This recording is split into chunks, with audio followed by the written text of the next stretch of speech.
Assalamu alaikum, family, peace, healing, and light, and welcome back to another episode of Healing with Angelica's podcast, where we discuss all things healing.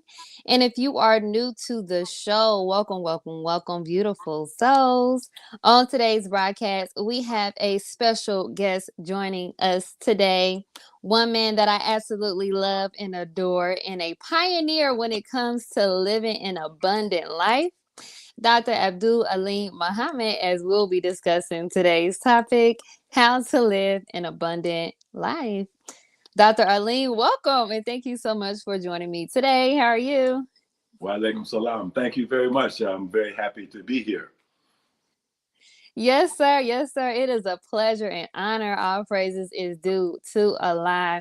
Dr. Alim, and for those who do not know who Dr. Abdul Alim Muhammad is, I will share a brief introduction. So, Dr. Abdul Alim Muhammad is a native of York, Pennsylvania, where he was born, raised, and attended public schools. He was a star athlete in track and field, a national merit scholar, an actor, an accomplished poet, and a musician. His involvement in civil and human rights struggles began at the age of 6 when he attended a NAACP convention in Harrisburg, Pennsylvania. On academic scholarship, he attended Antioch College in Yellow Springs, Ohio, and graduated with a degree in biology in 1971. In 1975, he graduated from Case Western Reserve School of Medicine and spent the next 5 years in training at Harlem Hospital in New York to become a general surgeon.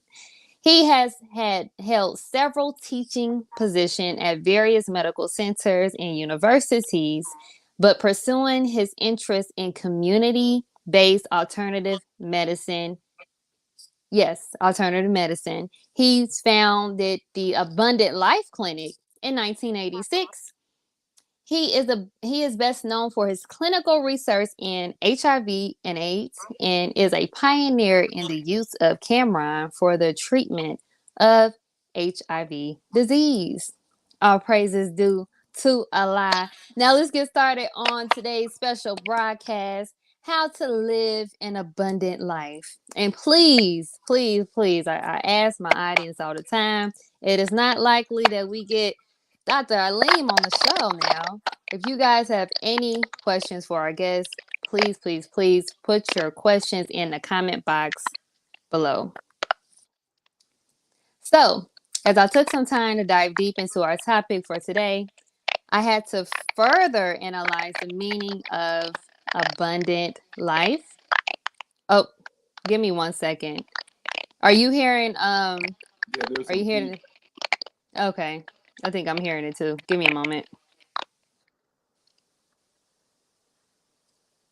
Give me a moment, y'all, because I need y'all to hear this.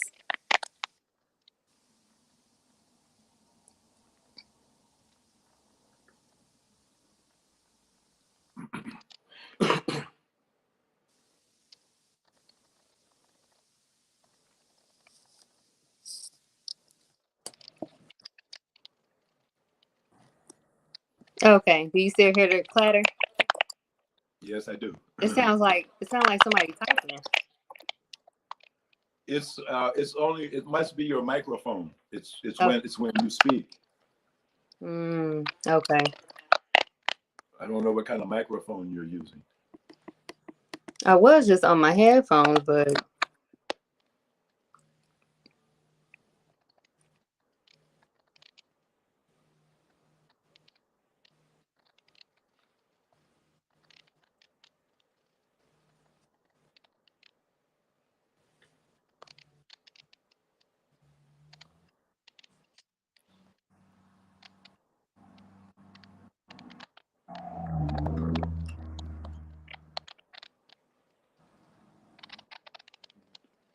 okay. Can you still hear it?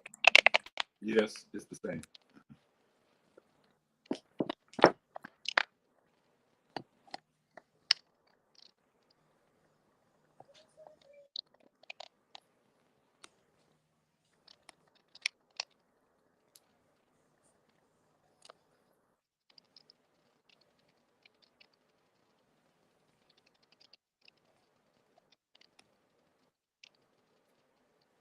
Okay. Can you still hear it? Still here. Oh my gosh. Wow. Okay. Well, I don't. It's not all that bad. I don't know. Does it do it when I'm speaking? Oh, go talk. Let me see. Okay, A B C D E F G. No, I'm only hearing it on my end. Maybe if you go out and come back in. I don't. Yeah, I give mean, me I a don't. moment.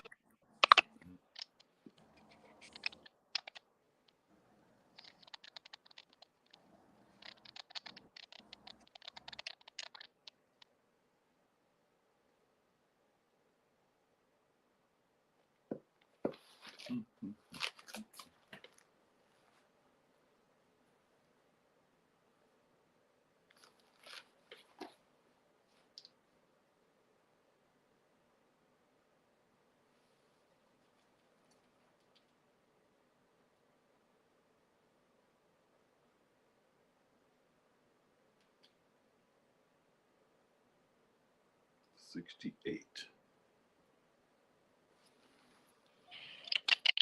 March the 3rd. Wait a minute. Okay, are you still hearing it? Yes.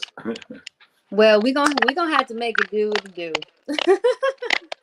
So we're gonna pray to Allah that the static will clear as we continue. So as I took some time to dive deep into our topic for today, I had to further analyze the meaning of abundant. Hold on, turn sound down or up. Hold on 1 second.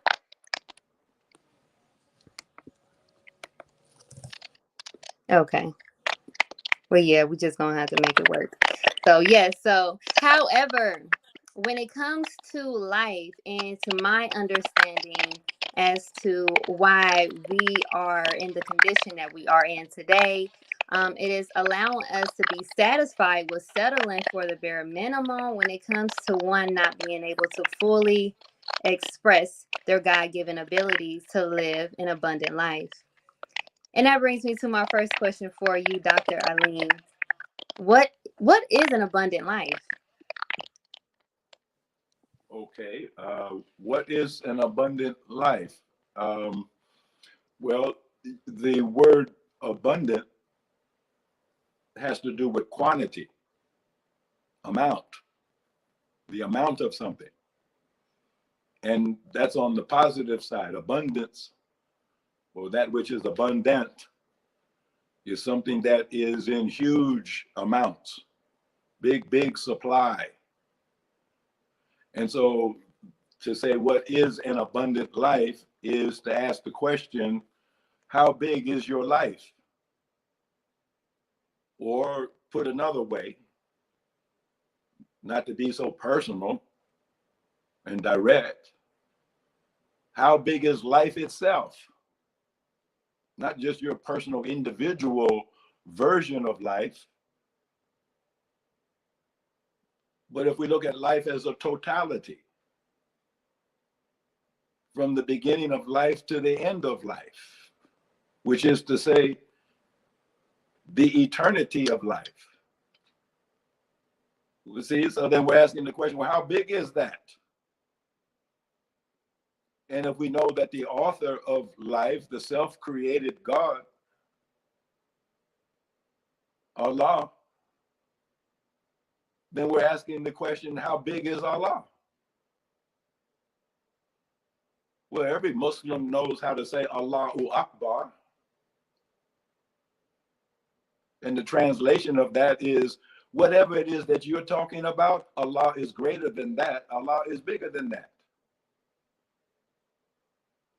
So if you wanted to say, what is the most abundant life? It's the life of God. So then one of the subtitles of your podcast has to do with closing the gap. What gap? The gap between what you actually are right now and what God intended for you to be. See, that's the gap. Mm. What are you? You're a body, you're a mind, your intelligence, your emotions. You're actually a spirit, in essence, a spirit who has the job of managing a body, a spirit that has the challenge of managing a mind, getting control of intelligence, Mm. and then using both the body and the mind as tools for the spirit to achieve oneness with its creator. Mm. See, that's closing the gap. And that's the definition of health. Do you have a physical body that is what God intended for you to have? Or has it been damaged, injured, and limited by things that have been against life? Mm-hmm. What about your mind? Do you have a mind such as Allah created it to be? Is it full of the wisdom, knowledge, and understanding of God? Mm. Or is it full of fairy tales and myths and lies and chaos? And then what about your spirit? How healthy is your spirit? I don't want to forget about your emotions either. How healthy are your emotions? How good is your emotional intelligence? Is it what it should be? Can you display the full range of human emotions, such as are depicted as the qualities or the attributes of God Himself? And then what about the health of the spirit? Is your spirit healthy enough to dwell with God? Or would God's spirit have to hold you at a distance because you're not pure enough? See, that's closing the gap. To understand that you have to get control of your body. See, look at what the Honorable Elijah Muhammad. See, this is from March 1968. Can we survive? See, that's about health, isn't it? When somebody asks a question about health, what are they asking? Can I survive? Will I make it till tomorrow? Will I live to see my grandchildren? Will I live long enough to fulfill my divine mission given to me by Almighty God? Or will I get sick and break down before I fulfill my mission? See? How strong is the foundation? Can we survive? So then we have to ask that question, well, what is the foundation of life? Asking how strong is the foundation? Well, what is the foundation made of? Well, the foundation for life is nutrition. See, so if you want to live, you got to know how. Everybody's alive, but they don't know how to stay alive. See, so in the Bible, in John 10:10, it says, I am come that you might have life. Well, wait a minute, you already have life, but that you might have it more abundantly. Well, who's the one speaking? It's written there on the cover of the book. From Allah in person, from God in person. God in person has come that you might have life and have it more abundantly than what you've been living. You see, let me show you something. See, hope you can see that. See, what is your own? What is your own self? Well, the only thing that you own that is yours is your time, your attention, and your energy. That's all you have. So now if you intend to close the gap, well, how much of your time are you willing to devote to closing the gap? Or said another way, how much time does it actually take for you to close the gap? How much of your energy are you willing to devote to closing the gap? How much of your attention, your consciousness, are you willing to devote to closing the gap? You only have 168 hours in a week. So how many of those hours do you use for yourself, for your own self, to close the gap? Or how much of your time, how much of your energy, how much of your concentration or attention is given to other people and other things that have nothing to do with your health or your closing the gap? So now you have total control over your time. It's the time of your life. What else is your life except the time that's given to you? And then the time that you can make for yourself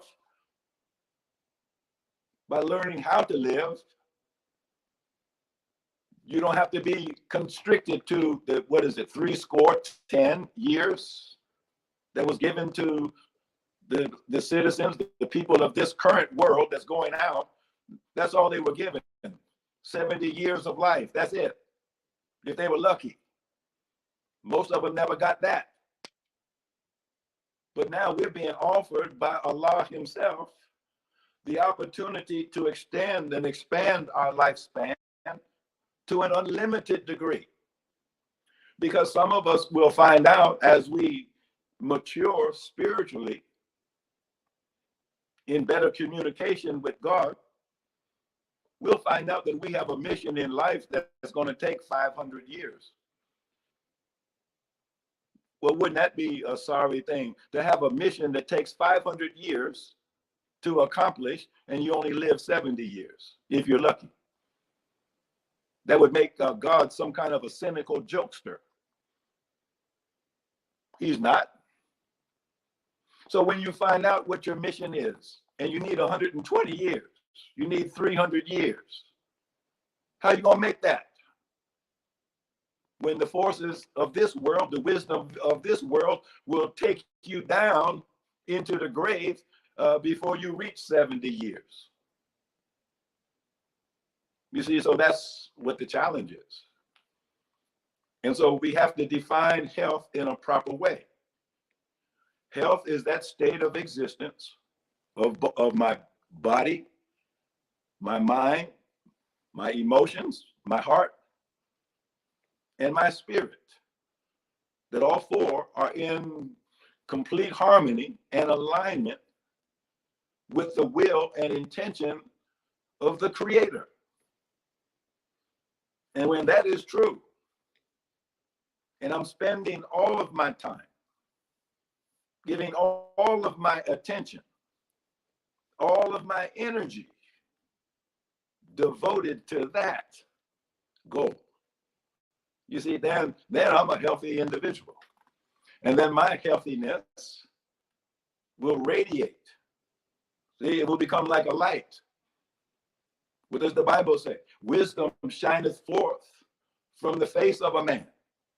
So anybody who ever practiced how to eat to live, your face starts to shine. Your eyes start to shine.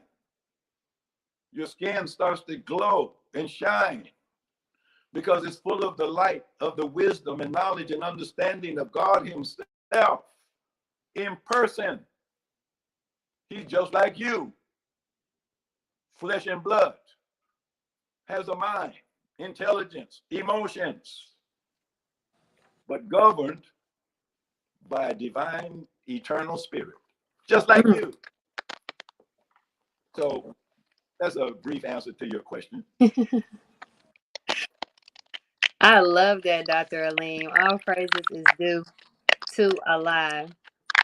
So you were discussing just the importance of closing that gap that you have between ourself and the creator.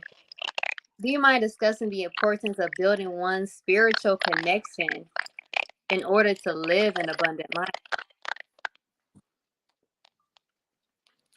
Yes, just in case people didn't, you had a lot of static with your question, so I'll try to repeat it. So, Dr. Alim, so this is what I'm thinking. Okay, I've already exited out. If you don't mind trying to exit out and come back in and then see what happens. Okay.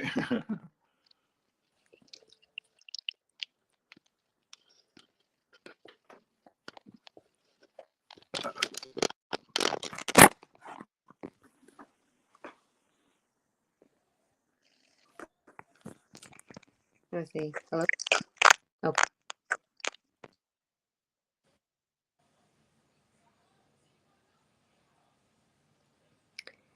All right, you guys. I don't even think I'm not even hearing it no more. Yeah, so yes, you guys, I want you guys to hear this. So we need to get this static under control. So yes, praise be to Allah. Praise be to Allah. And inshallah, I will try my best to get to all of the questions that we have. Just give us a moment. I would like to get this static under control so you guys can hear. Okay, so that means I might have to stop the show so you guys can hear. So yes, give us a moment.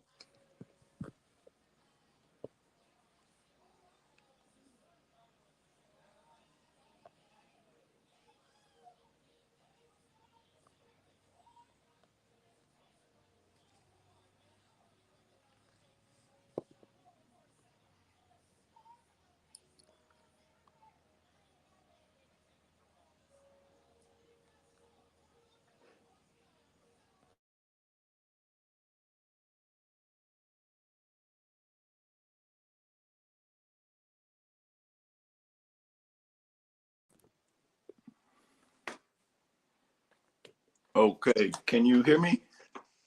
Or Dr. Alim, can you yes, hear me? yes. How does it sound?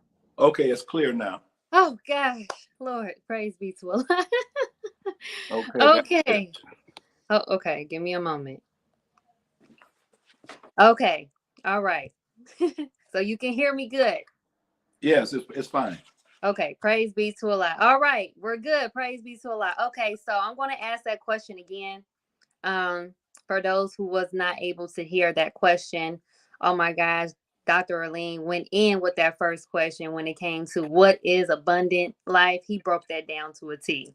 So, and I love that you brought that up, the us fixing that gap that's between us and Allah. Can you discuss the importance of building one's spiritual connection in order to live life abundantly? Yes, that's a very important question, and the difficulty sometimes is in the language. Mm.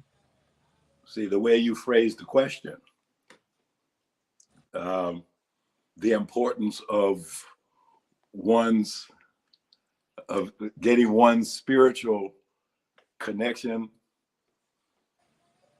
See, that's a certain way of expressing an idea. Okay. But it's as though you are not a spirit. You're something else trying to cultivate your spiritual connection without understanding that you, in fact, are only a spirit. That's all you are. It's not that you have a spirit that you have to make a connection with and build up. You are the spirit.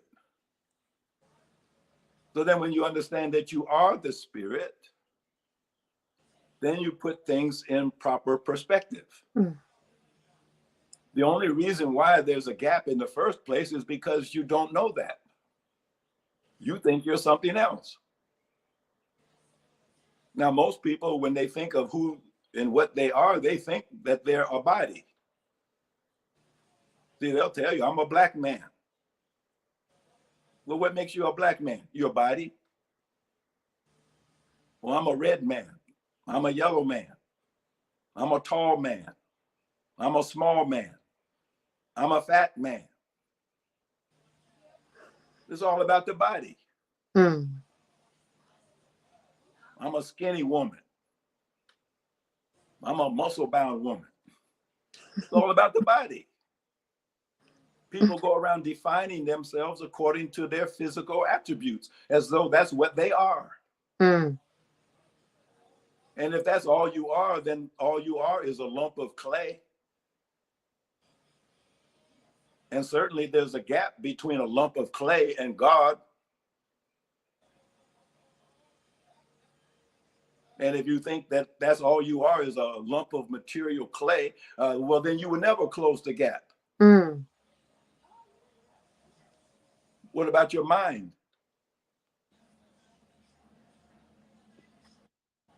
If you, many people, if you ask them who they are, oh, I'm a lawyer. I'm a teacher.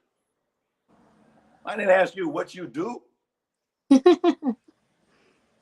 You want to identify yourself by your educational achievement or by your occupation or by your skill set or your resume. That's what's irritating about somebody reading one's biography. It's a necessary evil, I understand. But that's not who I am. Or if I read your biography, that's not who you are. That's what you did. That's what happened to you. And maybe that's why you feel like you're a victim, because something happened to your body that wasn't good. Something happened to your mind that wasn't good. It was miseducated. But hey, that's okay. You know why? Because you aren't your body. You aren't your mind. You're a spirit. What's the proof of that? Well, if I went to your mother's house, she would bring out the family album and she would show me a picture of you when you were a little baby. And you could not deny, even though you only weighed 10 pounds at that time, you could not deny that that was you. Even though 20 years later, 30 years later, whatever your current age is, hey, you weigh 100 times more than you did. Not 100 times, but maybe 10 times more. You weighed 10 pounds there. Now you weigh 150 pounds. But it's still you. Or maybe you got overweight. Now you weigh 300 pounds.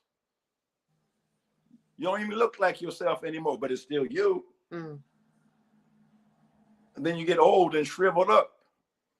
And your body starts to waste away. So how could your body be you? It changes every day. The skin that's on your face today, that's not the same layer of skin that was there yesterday. The hair growing out of your head today is not the same hair that was there last year.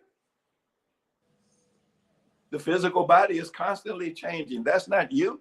What about your mind? Isn't that constantly changing too? As a matter of fact, the test to see whether or not it is your mind. See if you can change it. See if you can change your mind about anything. See if you can do it.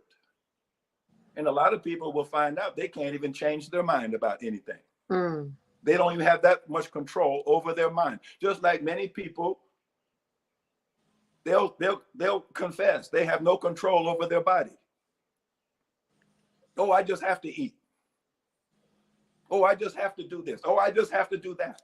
They call them addictions, habits, habits of the body, habits of the mind, which is an indication of what? That the mind is out of control. That the body is out of control. That the stomach thinks it's running things. That the mind, the miseducated, confused mind, thinks that it's running things. And both the body and the mind oblivious to the fact that they are governed under the authority of a spirit. Mm. So that's who you are. You're a spirit. Your true self is a spirit. Your true self, the spiritual you, if you want to say it that way, is the God of self.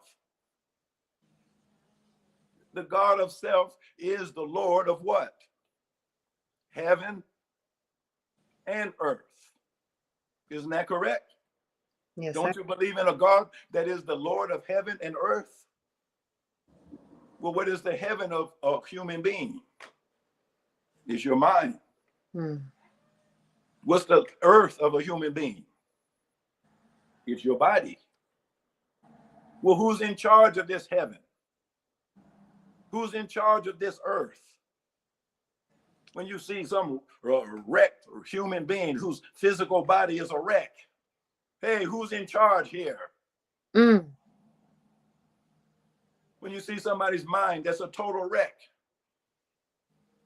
neurotic, psychotic, hallucinogenic, totally divorced from reality, hey, who's in charge here?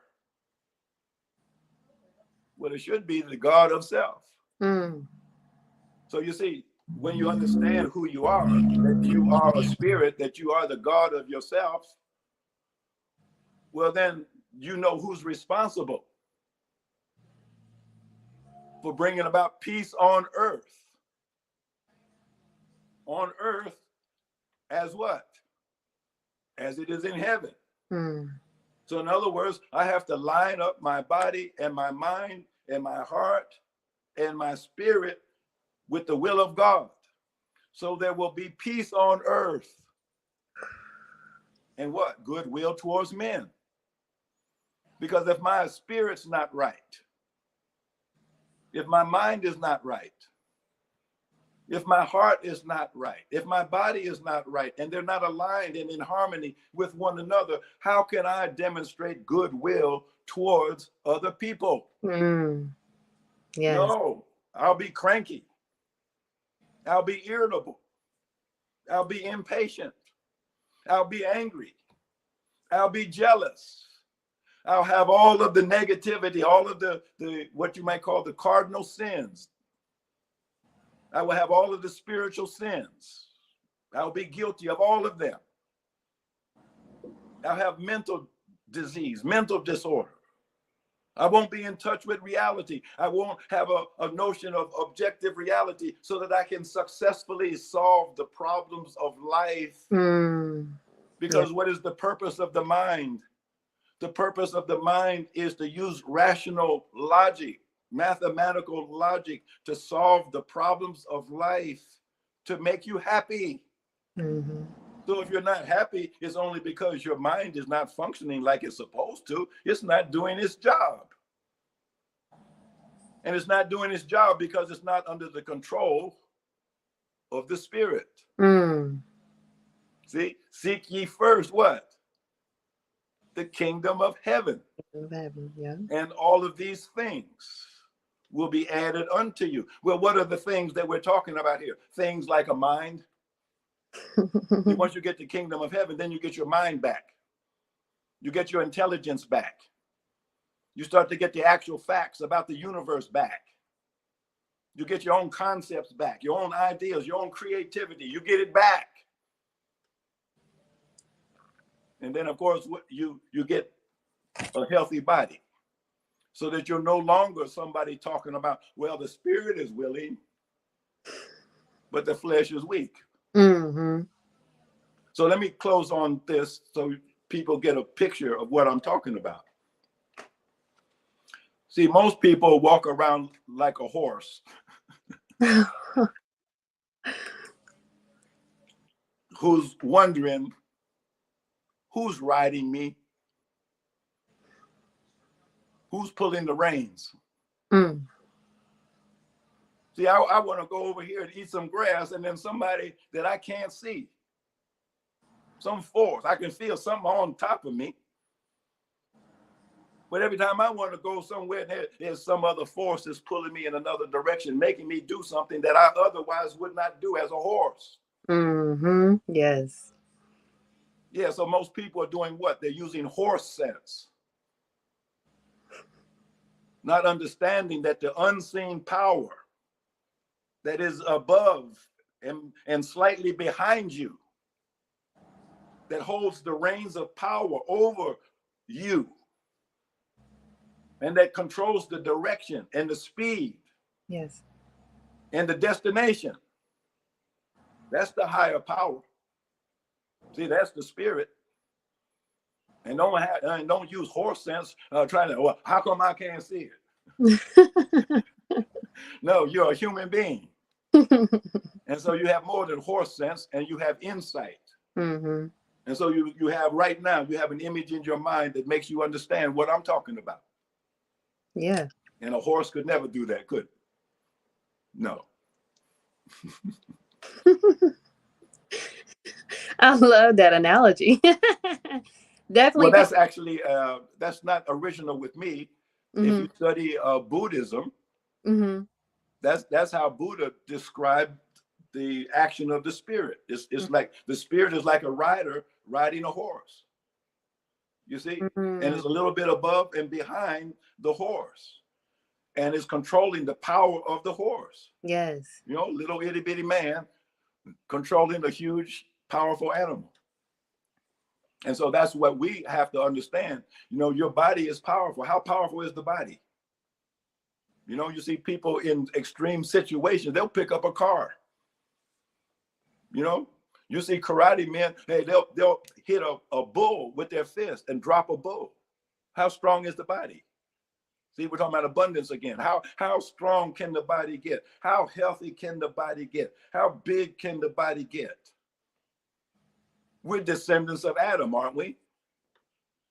Yes, sir. Well, how big was Adam?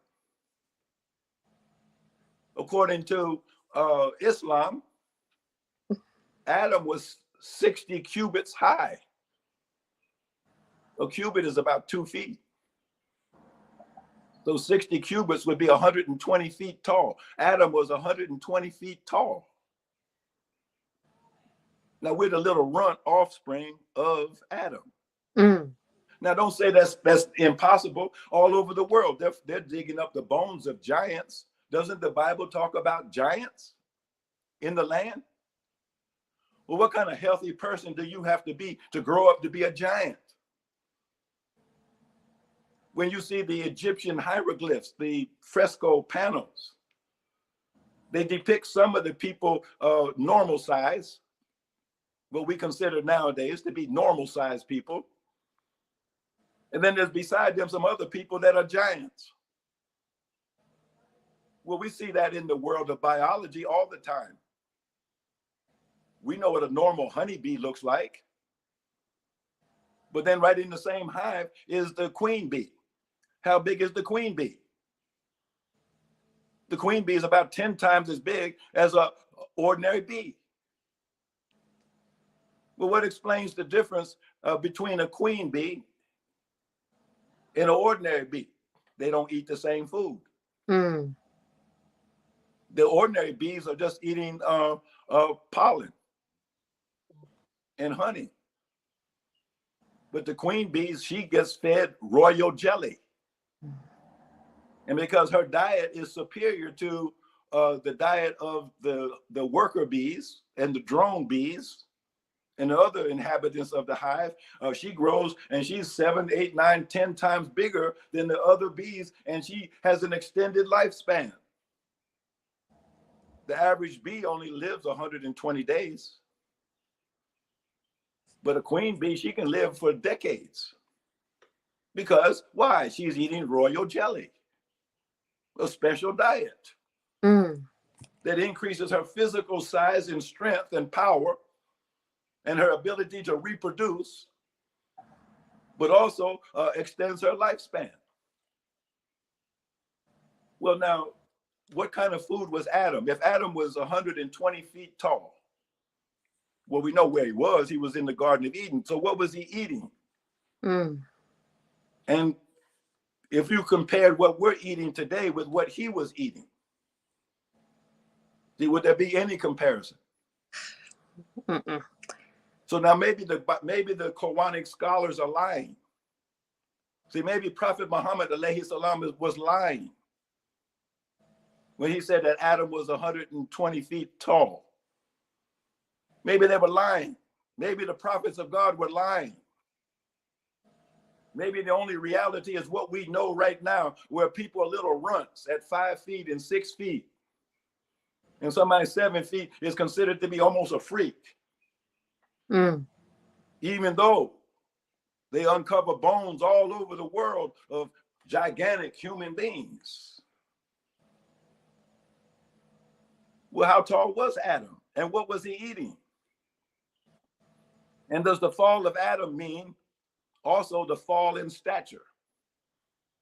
That he got smaller and smaller and smaller as the generations went on, because the food that was being consumed was worse and worse and worse and worse and worse. Because when you get right down to it, wasn't the fall of Adam all about food? That what God told Adam he should eat, the devil contradicted, and Adam went along with the devil instead of paying attention to what God said? Wow. Yes, that was the problem then. Well, what's the problem now? Same problem. People don't want to do what God said because the devil says something else. And they'd rather do what the devil said than what God said. God said eat navy beans, whole wheat, and pure milk. Hey, people don't want to do that. I don't drink no milk. I don't eat no milk. They got all kinds of objections to everything God said while they're drinking pink Kool-Aid.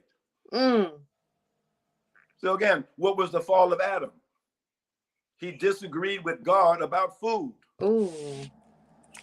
What is the fall of humanity today? Even as individuals.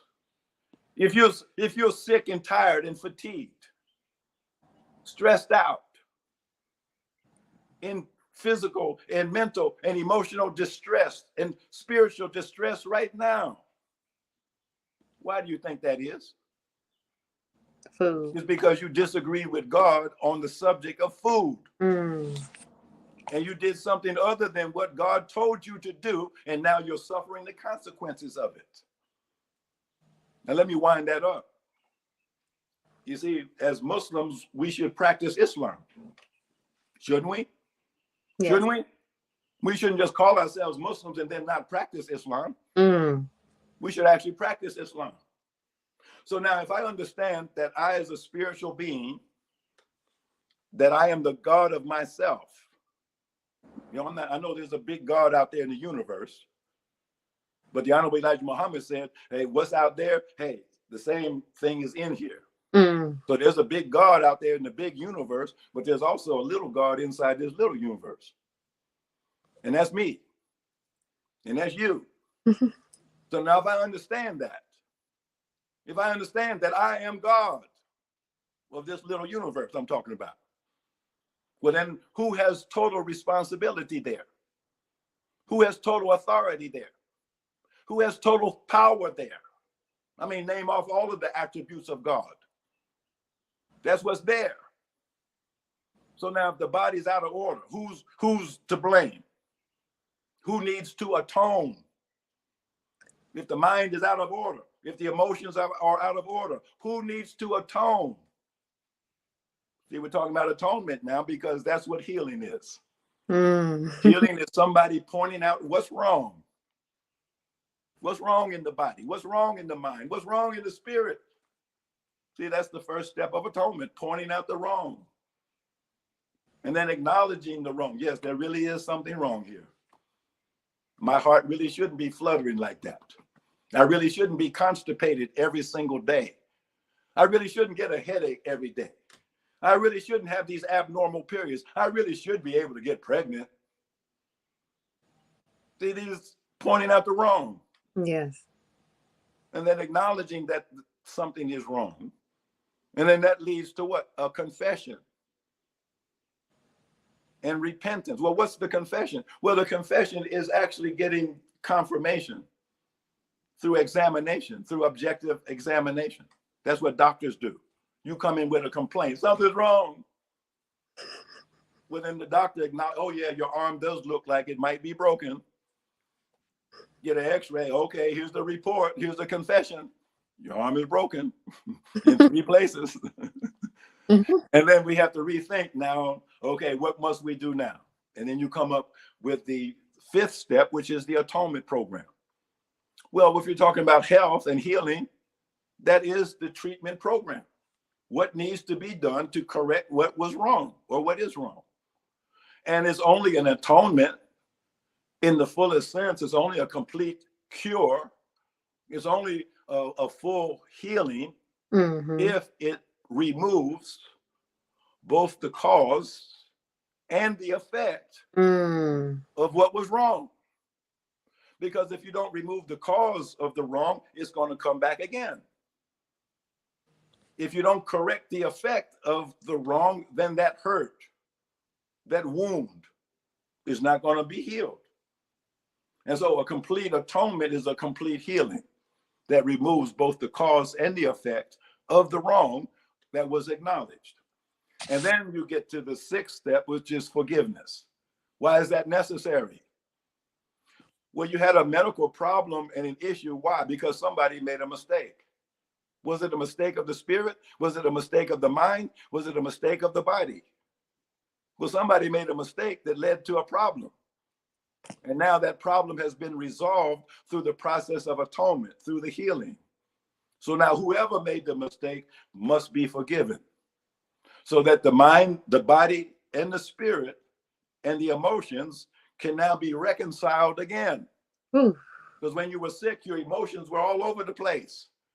You were thinking all kinds of crazy thoughts. You know, the body was writhing in pain, maybe. Who knows what that was? You were on the operating table. Terrible things were happening to the body, to the mind, to the emotions, and it was all out of kilter. So now the atonement has been complete. The forgiveness has been had. And now there's a reconciliation where basically you're putting things back together, back in balance, back in homeostasis, to use a medical term. And then that produces the unity of the body. That is the glow of health. And then that leads to the 9th step, which is unlimited progress, which is how you're going to close the gap. Because in one sense, let me finish on this. In one sense, you're never going to close the gap. How you going to catch up with God? Oh,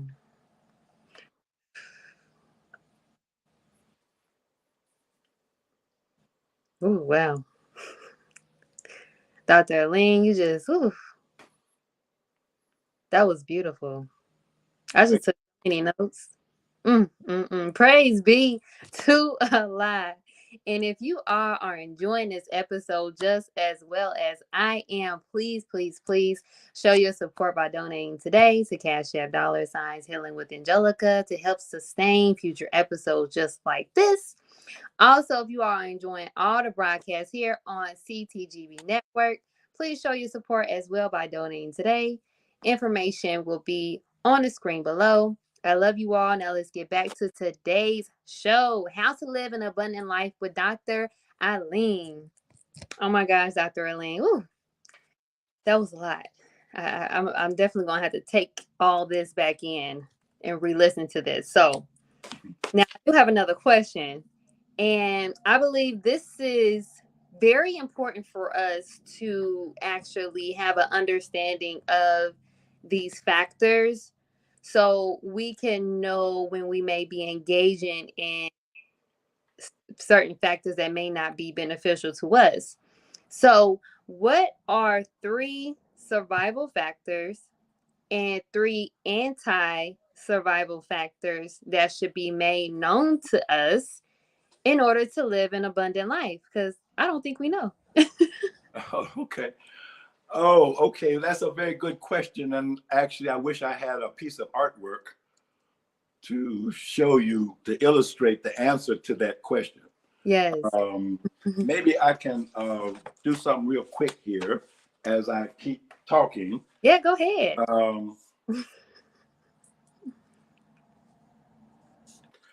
But that's the basic shape. Mhm. Can you see that? Yes, sir. So up here, this horizontal is time. The horizontal is time of a person's life, and the starting point of almost every life, every baby born, is 100% healthy, 100% mentally healthy, a clean slate, emotionally healthy, 100% in touch with God. See, that's a baby in the first minute of birth. Now, the Bible says, in the beginning was the Word. The Word was with God, and the Word was God. And then after many days, the Word became flesh and dwelt among men.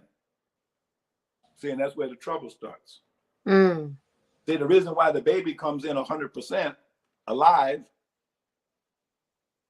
totally aligned, there's no gap here, is because everything that happened to the baby was inside the womb, and it was governed by what? By the DNA, right? The genetics. What does DNA stand for? Deoxyribonucleic acid. So look at this.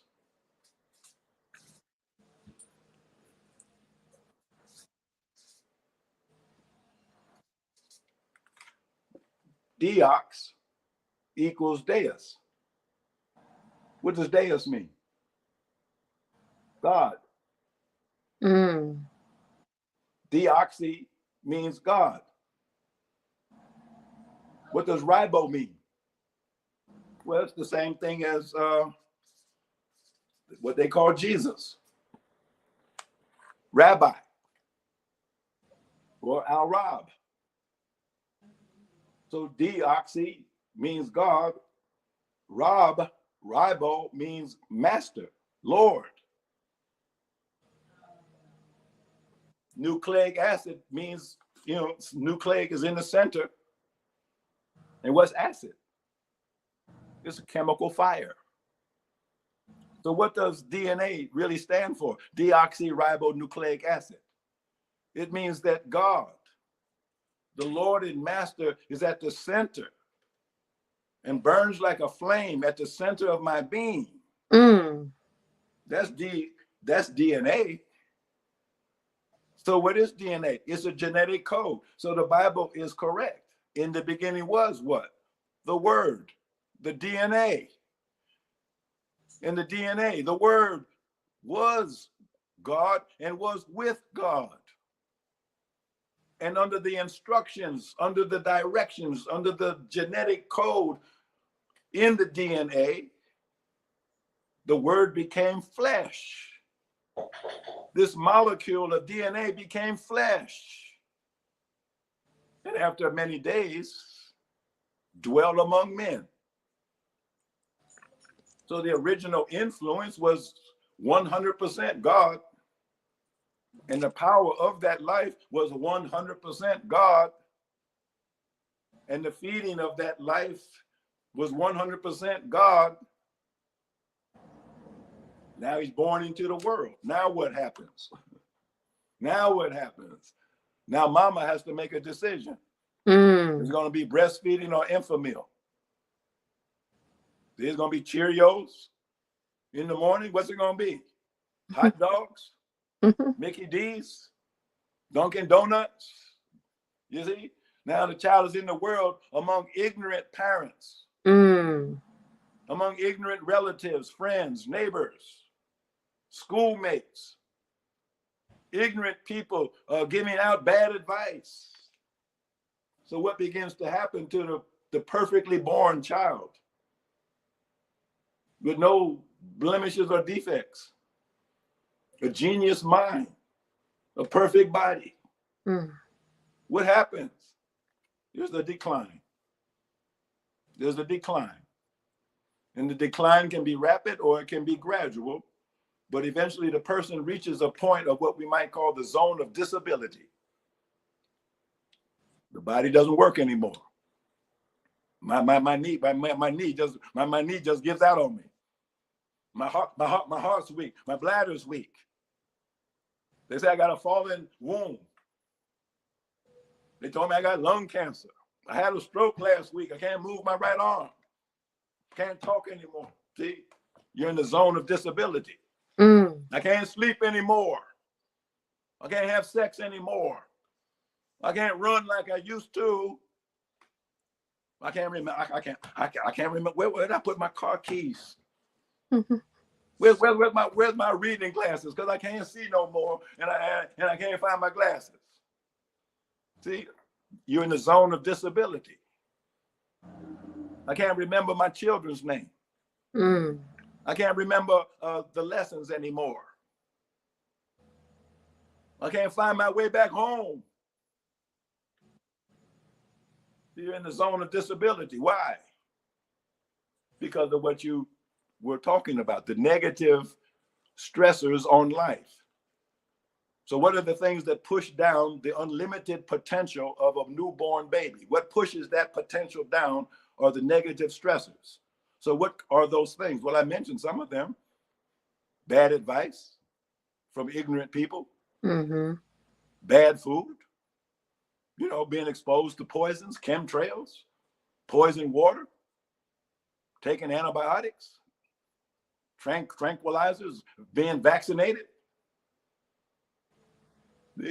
just being exposed to the ordinary stresses of life. If you can't bounce back from it, then each blow knocks you lower and lower and lower. And so that's what begins to accumulate over time. So we know in this society nowadays, most people think they're on the downhill by the time they reach like 35, 40 years old. Hey, I'm still kicking, but not high. They visit the doctor on a regular basis. They got a medicine cabinet full of pills. Or maybe they're a health nut. So instead of taking pharmaceuticals, they're taking herbs. But why would a healthy person have to take anything? The only reason why you think you have to take something is because you're sick to some degree. And so the question is, I guess I muddied up my picture here, but this decline, if it's not reversed, leads to that death at 70 years of age or earlier. And so the intervention has to be before that, so that then there can be a rebound and a person can recover their health and go on to live an unlimited existence. And you see, the technology to do that was introduced to us by the Honorable Elijah Muhammad. That's what this is. Yes. This is the technology of how to reverse this decline, reverse it, go back up to that full potential where you used to be when you were a little baby, where you get back now in touch with the God who created you. Then you can go on and live as long as you need to live in order to fulfill the mission that God himself gave to you.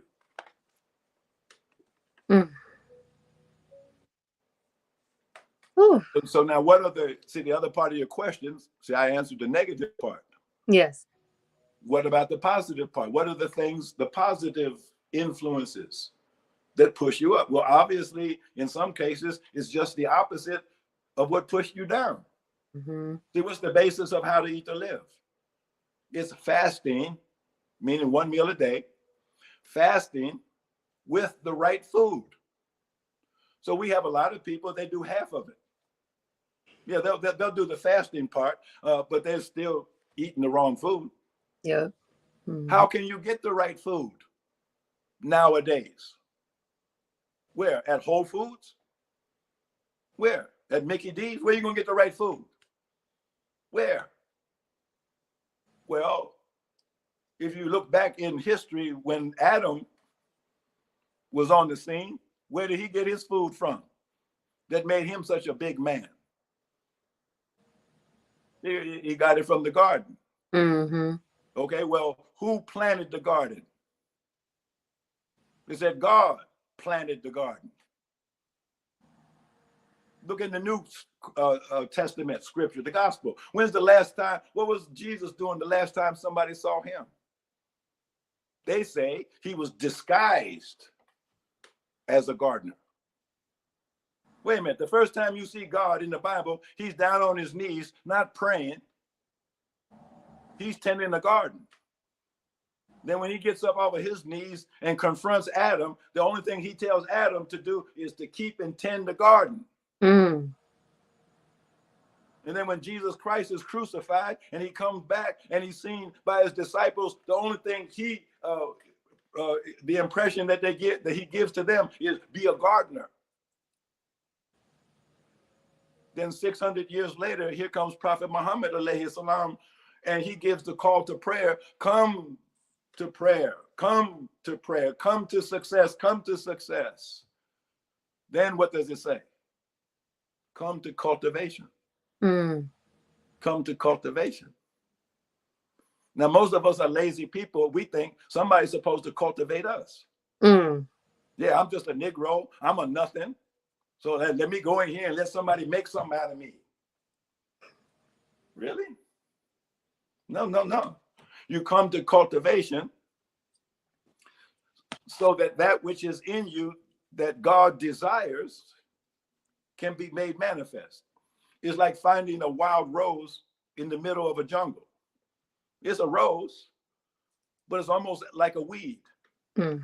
But if you take it and cultivate it, give it the right soil, not just whatever might be there, but give it the right soil, the right fertilizer, the right care, the clean water, and protect it from its natural pests. Then that wild rose that looked almost like a weed, after time passes, now you've got a beautiful award-winning rose with the most beautiful fragrance in the world that's simply divine. Why? Because the rose was cultivated. So that's what the Honorable Elijah Muhammad has done for us. He offers us cultivation to stop being a savage, living a savage beast life. Yes. What do savages eat? Anything.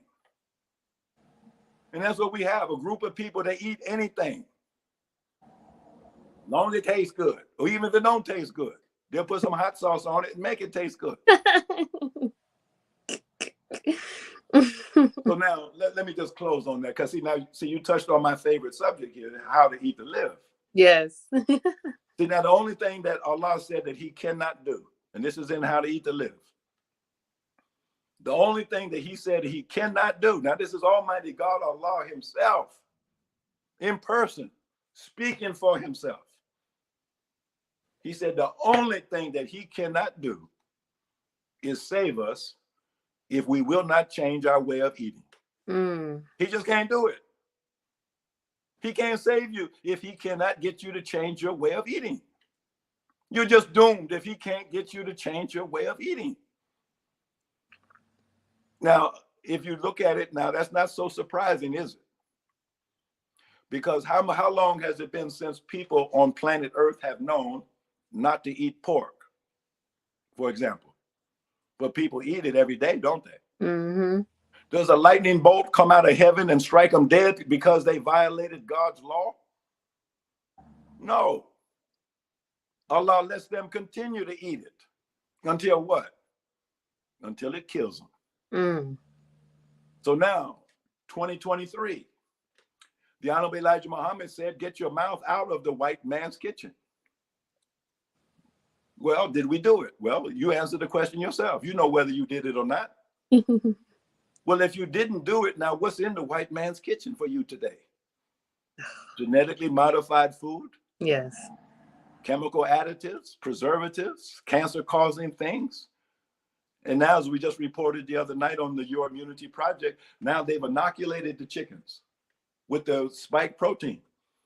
They've inoculated the cattle. They've inoculated all of the poultry, all of the livestock. So you're in there eating your beef patty in your favorite restaurant. You know, hey, you don't realize, oh, you just got vaccinated. Why? Because you didn't do what the messenger of God told you to do. He couldn't get you to change your eating habits.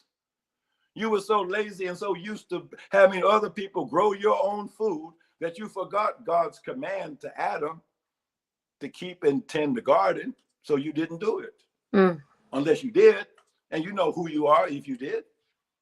So if you did that, then you have some good food to eat today.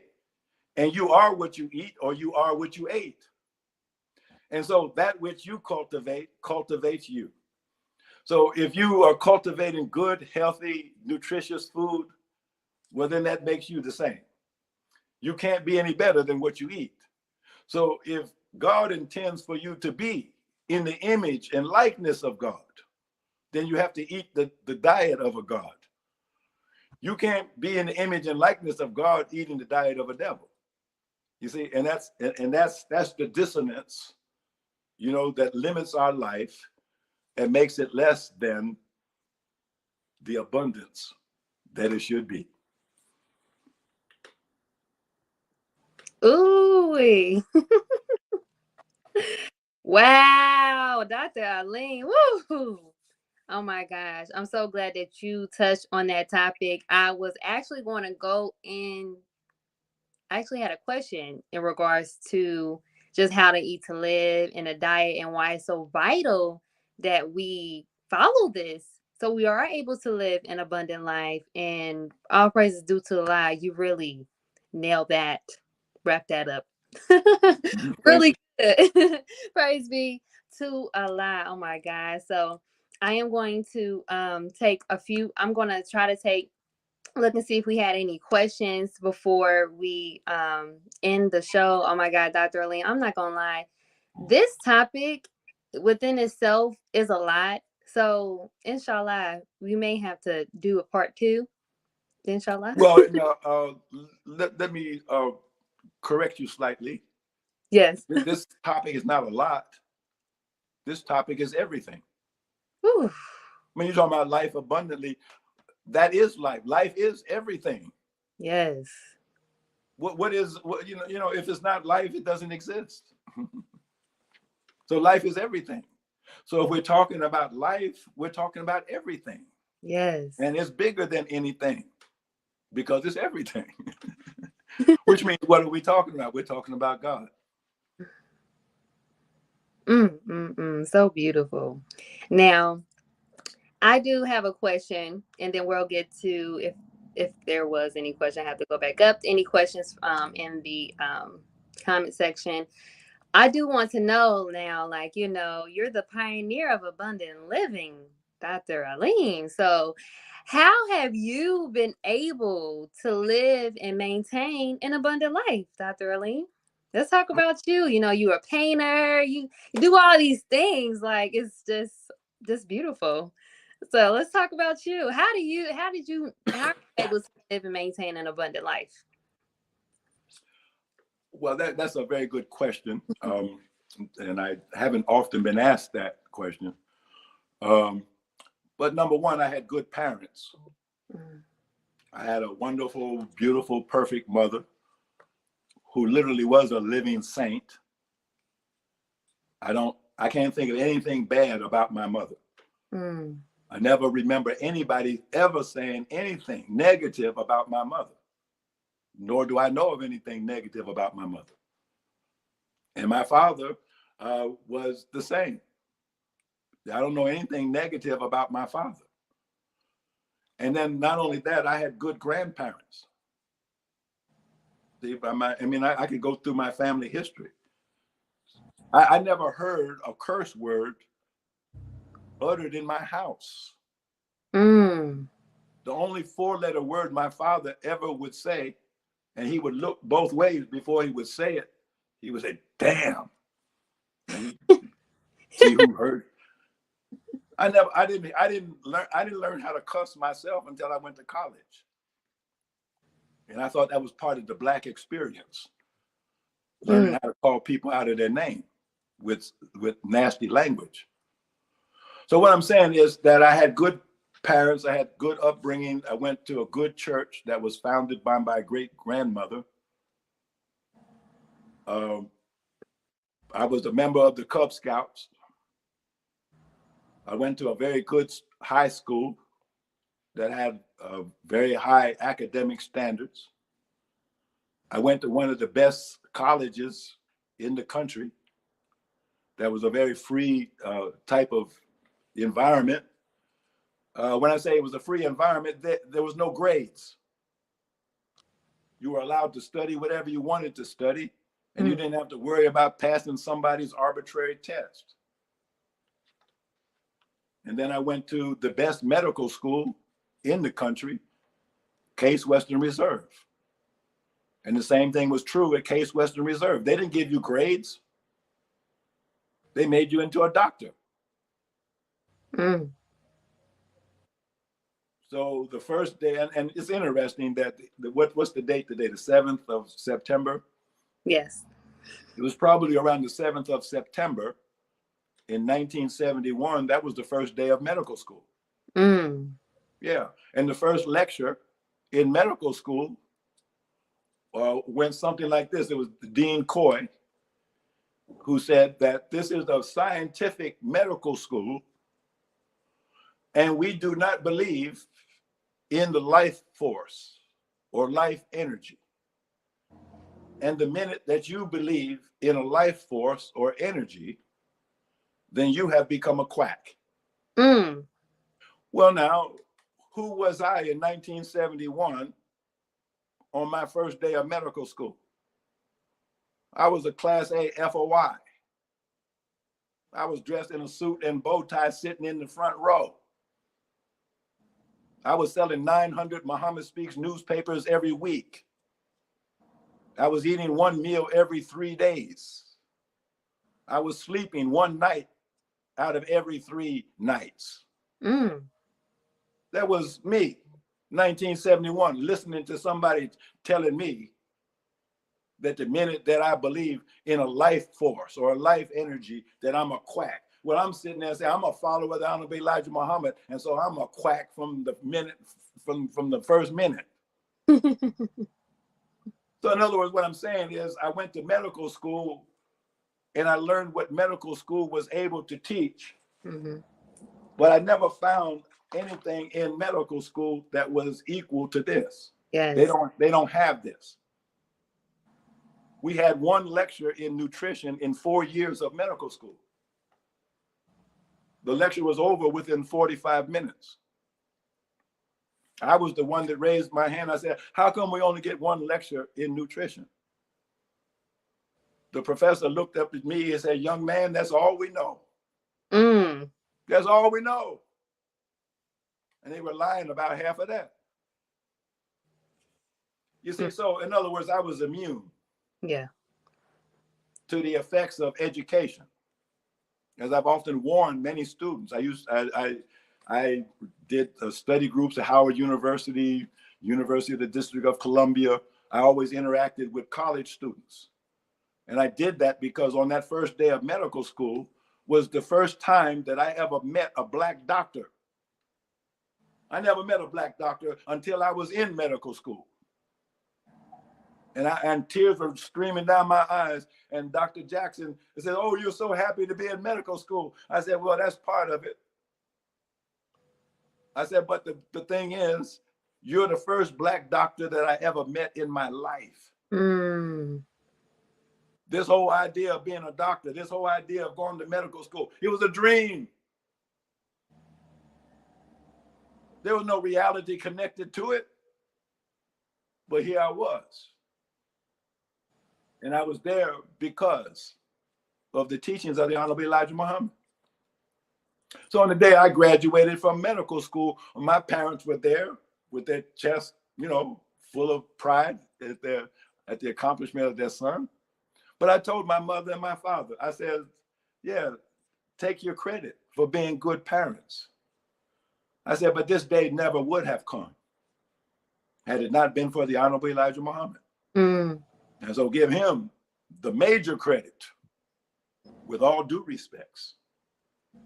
And so that was my orientation from the very beginning.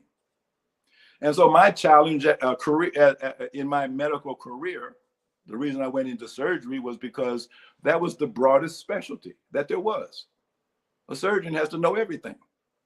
And so that's why I went into general surgery, so I could know everything that there was to know in the field of medicine. Mm-hmm. And then see what was beyond that. So what was beyond that was to say, to make true, to prove that the claims that are made in this book are in fact scientifically provable.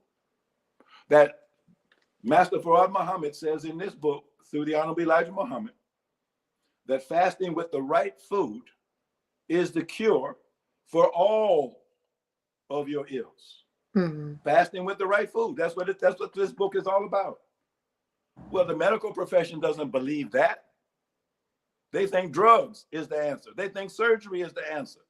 They think radiation is the answer. No. The Lord of the world says fasting with the right food. Mm-hmm. So what's the question then? What's the right food? So that's where nutritional therapy comes into play. Who is able to make a nutritional diagnosis? See, almost nobody. They'll tell you, take a multivitamin. Take this, take that, Mm-hmm. But it's like guesswork. Yeah. Going to a health food store, there's a million things on the shelf. Well, which one are you supposed to take? Then somebody tells you some story. Well, my sister, she took so and so. See, that's not medicine. Mm-hmm. That's not health. And all of the people who are in that kind of sphere, they're full of confusion, anxiety, and grief. They know something's wrong. They're trying to stay away from the medical establishment, but now they're reaching for stuff that might be just as dangerous as what they're running away from. Mm-hmm. Because they didn't read How to Eat to Live, where the Honorable Elijah Muhammad says that he disagrees with the Bible writers. He says the Bible writers say that Adam could eat all of the herbs of the garden. The Honorable Elijah Muhammad said no. Mm-hmm. He said if Adam ate some of those herbs, they would have killed Adam. So here we are today, greatly diminished from the wisdom of Adam. And here we're willy-nilly just grabbing anything off the shelf that somebody wants to offer us, and we think that's going to result in health. No. So that's kind of like my personal story. Abundant Life Clinic was also founded around this time of the year in 1986. And that was a collaboration with my partner, Dr. Fuljendra Sinha, who was he was from India. He was the past president of the All India Yoga Society, or Association, I should say.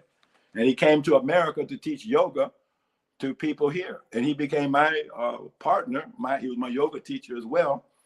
And of course, we taught yoga to Minister Farrakhan. That was a part of his treatment program, during his medical situation. Dr. Sinha taught him a technique of healing called Dharna healing. We wrote a book on that. It's out of print now, but that was a part of, so again, if you say, well, what has it been like? What has all of this led to? It's led to just the exciting adventure of helping people to meet the challenges of life. Mm-hmm. That's what it's led to. And it's led to me at a certain time, not so long ago, really. It took about 40 years. It took about 40 years for me to prove what I just said, that fasting with the right food is the cure for all of our ills. And by that, I mean, I would say it's probably been about 5 or 6 years since I, as a doctor, found it necessary to write a prescription for some medication from a pharmacy. That all of the healing that takes place with nutritional supplements and, of course, a foundational diet that is in accord with how to eat to live. Occasionally, not often, but occasionally, I may have to use an herb as a part of a healing regime. But really, all of the healing is in the food, if it's the right food in the right amounts. And so that's, I would say that's the crowning achievement of my career, is that I can prove that how to eat to live is 100% correct. Yes. Yes. And also how to eat to live has actually helped you in living an abundant life, because we have to know the right foods to eat. So I love it. I love it. Our praises. Yes. And of course, when you say abundant life, Mm-hmm. see, I agree with you. See, we live in a world, or are used to living in a world, where the most that anybody could expect would be to have one career. So you go to school, get some training, you end up being a plumber, architect, airline pilot, whatever it is. That's your career. Mm-hmm. And you spend 30 years, 40 years doing that. Then you retire, and then you die. See, that's the life expectancy, and that's not much of an abundant life. Yeah. But now with how to eat to live, you see, I've lived long enough to get bored with medicine. Yeah, it's nice. It's nice being able to cure people. It's nice to be able to conquer disease. That's nice. It's nice to be able to do research. That's wonderful. But I have other interests too. Mm-hmm. So I'm learning how to sing. All my life, I was telling people, they say, "Oh, you have a beautiful voice." And I would say, "Well, I can't sing." Now I can. Why? Because I have the time to cultivate my voice. Yes. The only reason I couldn't sing before was I never took the time.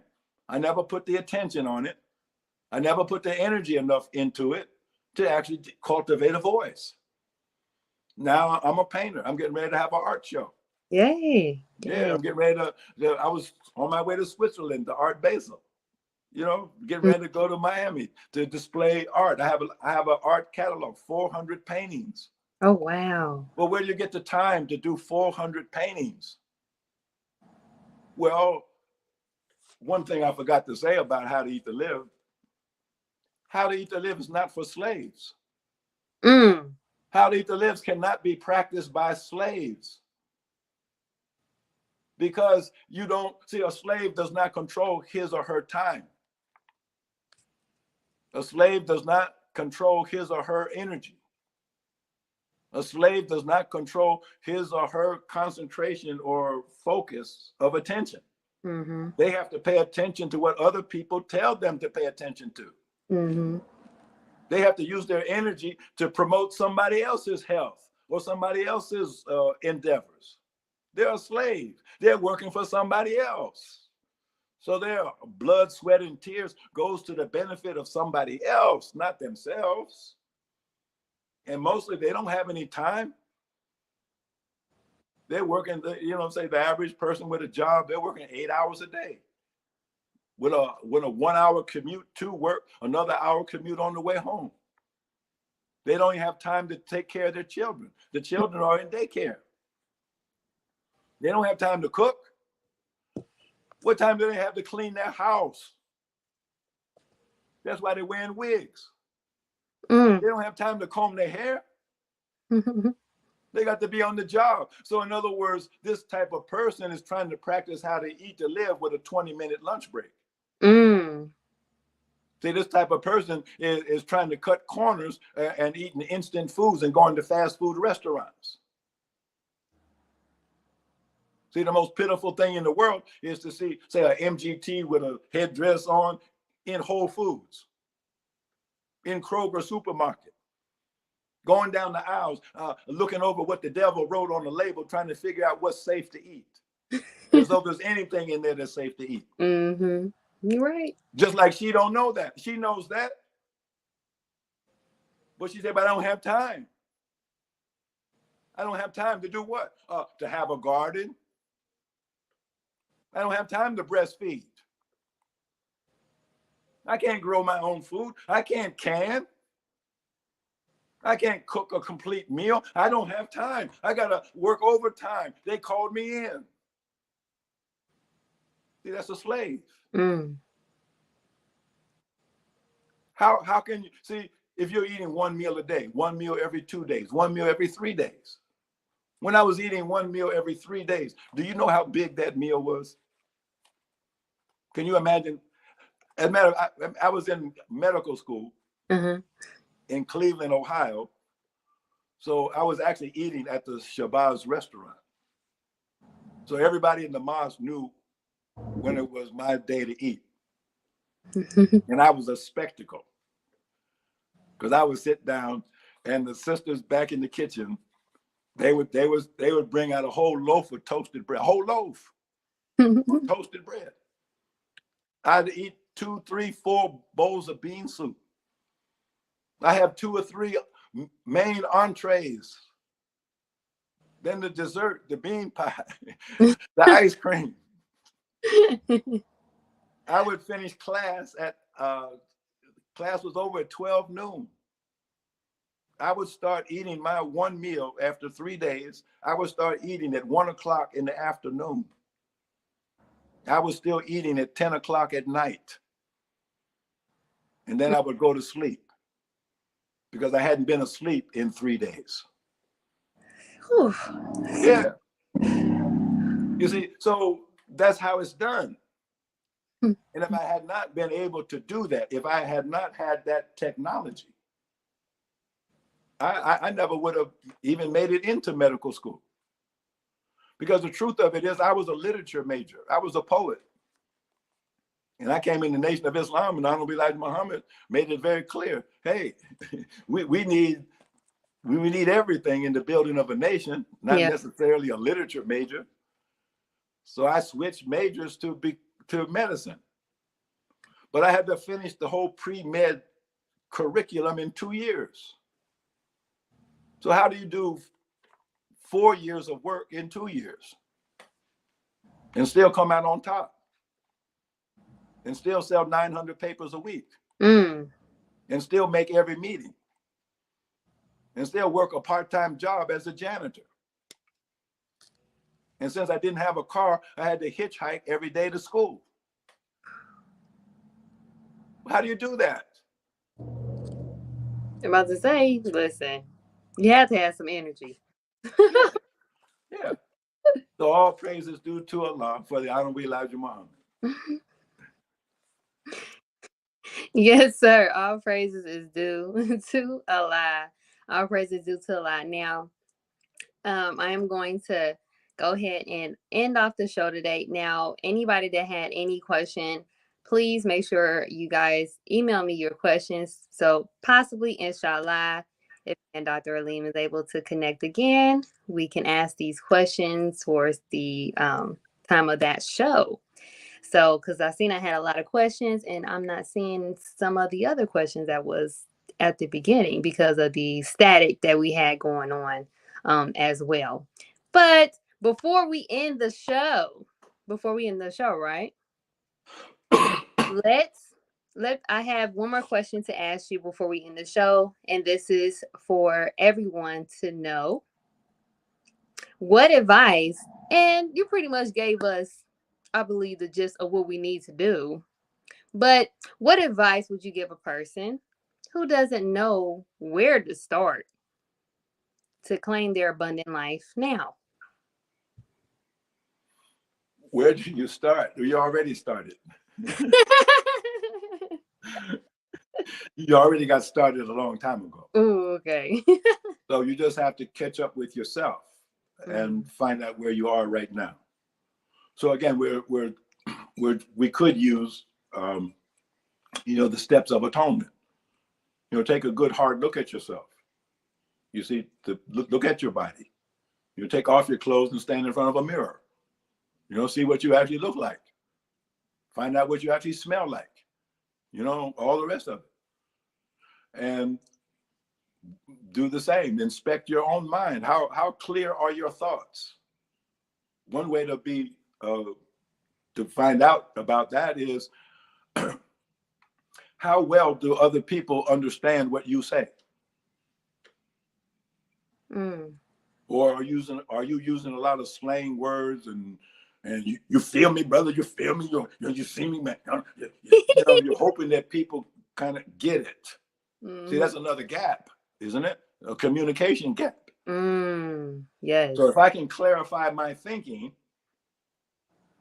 see, verbally, so that my thoughts are clear to myself, then when I articulate and communicate with another person, then that clarity will also come across. So if you find yourself constantly having to explain yourself over and over again and people just don't get you, hey, that's a sign. Hey, wait, let me get my thoughts straightened out. Well, how do you do that? Well, the best and easiest way to do that is through dialogue with other people. You see, because that's what dialogue is. It's collective thinking. It's collective thinking, just like people sing together. They play music together.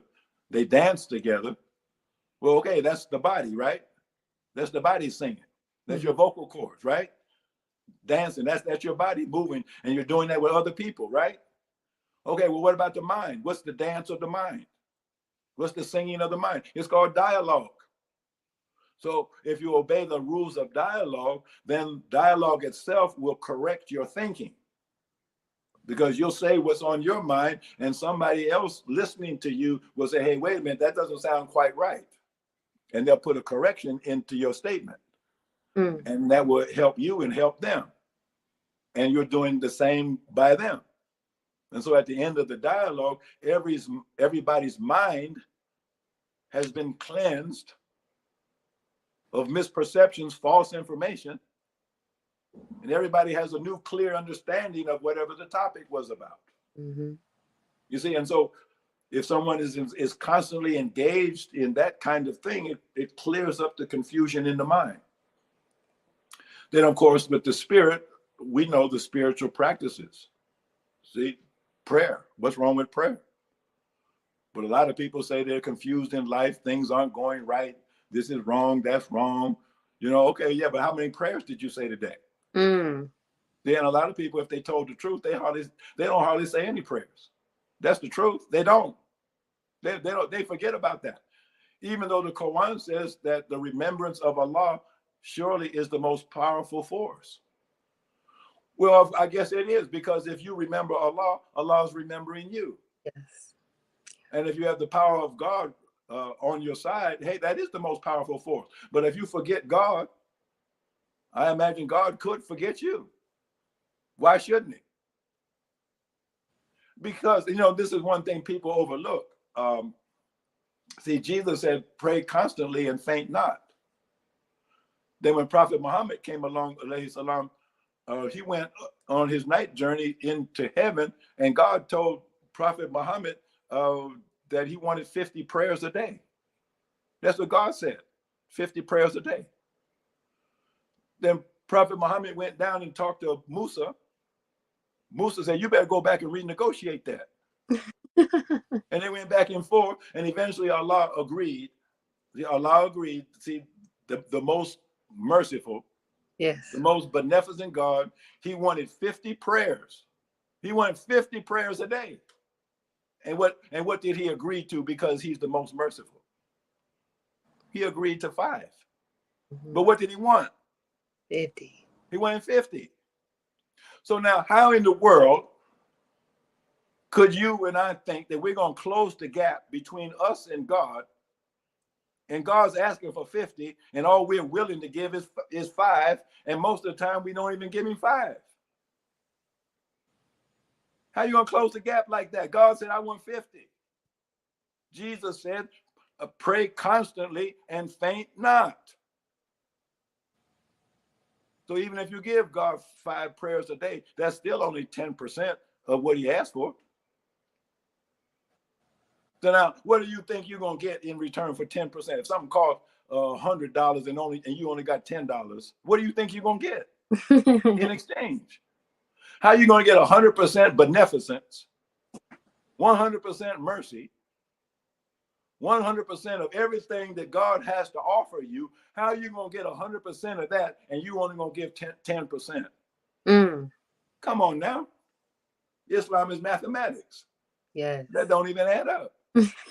Nope. So now you can see why the Islamic world is in the condition that it's in.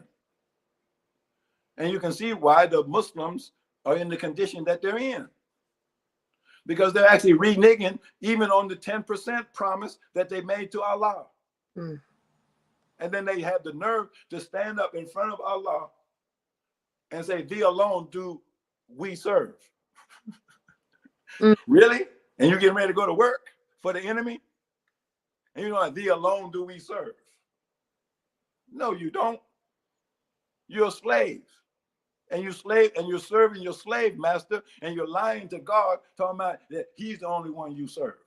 So stop lying. See, that would be good for your spirit if you stop lying to God. And you started to remember your prayers, even if it's just a 10%. I mean, he's a merciful God. He'll let you get by with just 5. He already said he'll let you get by with 5. He wants 50, but he'll let you get by with 5. That's the kind of God you got. He's not evil and mean, like they say. He's very merciful. So all you got to do is give him 10%, and he's likely to give you 100%, even though you don't deserve 100%. You only deserve 10%, but he's so good, he might give you 100% nonetheless. So again, those are the things that we can do. We act like we're helpless, and you have the best friend in the whole world on your side. I remember when I was selling Muhammad Speaks, there was a Muhammad Speaks that was entitled The Friendship of Allah. That was the title on the paper. I love that paper. I don't know how many of them papers I sold, because I just wanted everybody to know that you have an open invitation to the friendship of Allah. And you better not turn it down. I mean, if you got any good sense, you better not turn that down. Because if you turn down the friendship of Allah, then what are you left with? The hatred of the devil. That's what you're left with. So again, those are the clear choices that people can make. You can stay with the devil, or you can come over on God's side. Yes. You see, now the devil will threaten you. I sent out a verse, from the Quran in the Surah Al-Baqarah, verse 268. See, the devil will threaten you with what? Poverty, destitution. You're going to be outdoors. You're going to be homeless. And because of that, then he entices you to do things that you otherwise would not do. Yeah. That's the only reason why the sister got that abortion, because the devil said you're going to be in poverty and you can't afford to have a baby, so go kill it. But Allah promises you abundance. See, we're talking about abundant life. Who makes the promise of abundant life? The devil offers you a pension. I know, Social Security, welfare, that's what he offers you. The chance to be with him, that's what he offers you. You can go to Disney World with him. Your children can be educated by drag queens in elementary school with him. But he threatens you with poverty, even though you're already poor. You've been a slave for 400 years.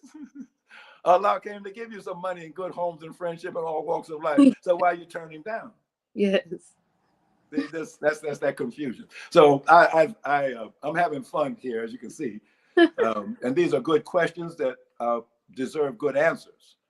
And they deserve answers that or entertaining and lively because it gives people something to think about. Yes. And when they think about it, then it puts a smile on their face. And then what's better than that? You see, that as a doctor, that's what I lived for. Yeah. See, I hated to see the people come in pain, suffering, in distress, just suffering. But the joy would come, maybe the second visit, third visit, 10th visit, whenever it would come, when that same sick person comes in with a big smile on their face and, they're back into the swing of life. And so that's what it's all about, helping one another as best we can. Well, I've definitely been enjoying myself. I'm so glad we got that static out the way because Yeah. everyone needed to hear this. And oh my gosh, you just gave so much life and gems. And oh my God, our praises is due to Allah. And I just want to say thank you so much again, Dr. Alim, for joining me today to discuss this well needed topic, beautiful topic, how to live an abundant life. I would also like to thank my amazing audience and Healing Tribe for joining us today. I pray that this episode was informative and valuable in healing. That's the point, healing to you all. Also, be sure to share, like, follow, and subscribe so you don't miss out on any upcoming episodes on any of your favorite podcast station. Closing the Gap Broadcast Network on Facebook, CTG Broadcast on YouTube, and Healing with Angelica Podcast on Facebook and YouTube to help get the message out and spread it out like wildfire to those in need. Also, if you all are ready to start your healing journey and don't know where to start, Healing with Angelica is offering a 1-hour consultation call to get you started on your journey. More information to schedule will be shown in the description box below, including Healing with Angelica's merch and more, with additional information for today's special guest, Dr. Abdul Alim Muhammad. I also put his website so you guys can find him. Dr. Alim, is there anywhere else in particular that our guests can reach out to you on, or? Well, the best, my website is dralim.com, and you can order the Paximune for viral illnesses there. But if you want a personal or professional consultation with me, then use this email. It's mail@dralim.com. Now I'm backed up, so this is not for emergency cases. It may take me a few weeks actually to get to you. What I'm going to ask you to do is to send 3 photographs, because I do remote autonomic response testing to make the diagnosis and to develop a treatment program. So you're going to send a photograph, full length front, full length back, and a side profile of the head and neck. And you'll send that to mail@dralim.com, and I'll do the autonomic response test. I'll give you a report of findings and a suggested treatment program. Oh my gosh, I love it. And I'll have to talk to you another time about that, but I'm very, very interested in that. I know they called it like muscle testing. Yes, yes. I see that you are definitely into that. So yes, inshallah, we will talk soon about that. And I will also make sure I put that email as well so you guys can reach out to Dr. Alim. And also, before we end the show, I would like to give a special recognition to those that have contributed to making Healing with Angelica what it is today. Special recognition to Sister Yatara, Sister Denise, Emerald Walton, Paul Muhammad, and Sister Margaret Muhammad. I'm sorry, Margaret Maddie. I'm sorry, probably said it wrong. Macdi. You are appreciated.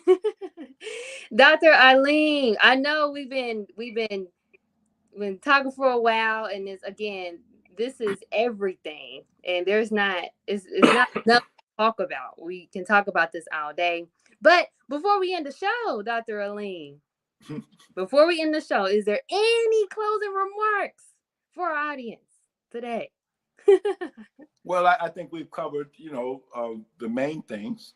But the point I would emphasize more than anything else that I've said is Take charge of your own. General orders are in effect. Take charge of your post and all temporal property in view. So the only thing that is your own, that is on your post, is your time, your attention, and your energy. Mm. And what it is for you to do is to give your time, your attention, and your energy to those things that promote your survival.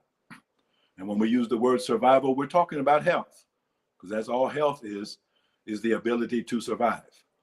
And you need to survive because God gave you a mission. He gave you a work to do.